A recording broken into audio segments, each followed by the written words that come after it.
It's very hot. I don't recommend coming here in the summertime.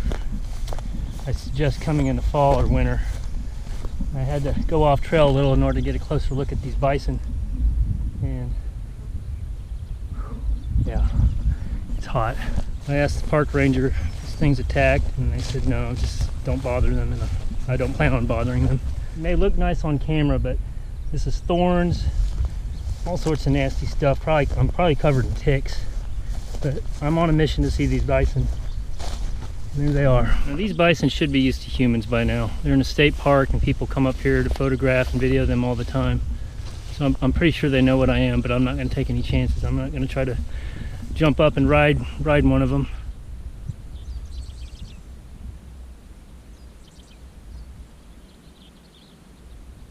Yeah, I better back off.